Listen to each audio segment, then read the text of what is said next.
चोर बचाए शोर, चोर बचाए शोर, सूप बाजे तो बाजे चलनियों बाजे, सैया भेल कोतवाल तो अब डर काहे का।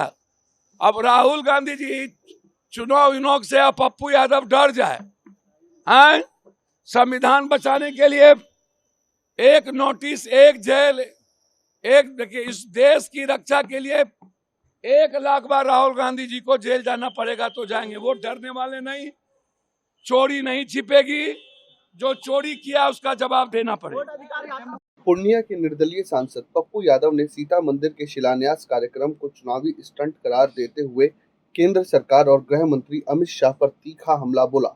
उन्होंने कहा कि चुनाव के समय ही इन नेताओं को कभी सीता मैया और कभी भगवान राम की याद आती है। पप्पू यादव ने आरोप लगाया कि देश भर में वोट चोरी की राजनीति हो रही है।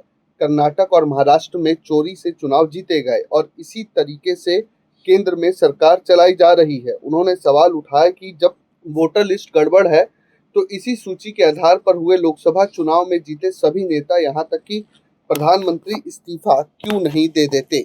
पटना एयरपोर्ट के बाहर मीडिया से बात करते हुए पप्पू यादव ने अमित शाह पर निशाना साधते हुए कहा कि उन्होंने लाखों वोटरों का नाम कटवा दिया। उन्होंने आरक्षण, ओबीसी, एससी, एसटी और लोकतंत्र का दुश्मन। पप्पू यादव ने अमित शाह पर आरोप लगाया कि वह लोग दुश्मन है, यह लोग सिर्फ राजनीति और वोट के सौदागर है। साथ ही उन्होंने सवाल उठाया कि अगर सीता मैया की मूर्ति लगाई जा रही है तो वाल्मीकि जी की मूर्ति क्यों नहीं लगाई जा रही। महाराष्ट्र में हुए चुनाव को लेकर उन्होंने कहा कि सीसीटीवी फुटेज तक उपलब्ध नहीं है। राहुल गांधी ने इस पर सवाल उठाए, लेकिन ये जनता के साथ घोर अन्याय और लोकतंत्र पर हमला है।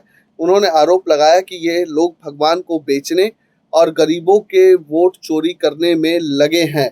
अमेरिका द्वारा टैरिफ लगाए जाने के मुद्दे पर पप्पू यादव ने केंद्र सरकार पर हमला बोला।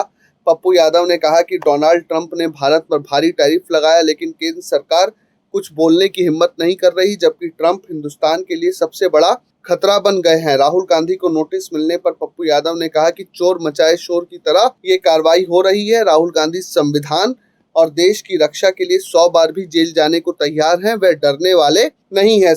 इसी साल के अंत में बिहार में चुनाव है और पप्पू यादव की पूरी कोशिश है कि राहुल गांधी और कांग्रेस के साथ दिखा जाए कि महागठबंधन का वह हिस्सा बन सके और कुछ सीटें वे अपने लिए और अपने प्रत्याशियों के लिए मांग सके और उन्हें जिता भी सके। अब देखना यह है कि पप्पू यादव राहुल गांधी की इस लड़ाई में किस तरीके से खड़े दिखते हैं। Bureau report, प्रजाहित।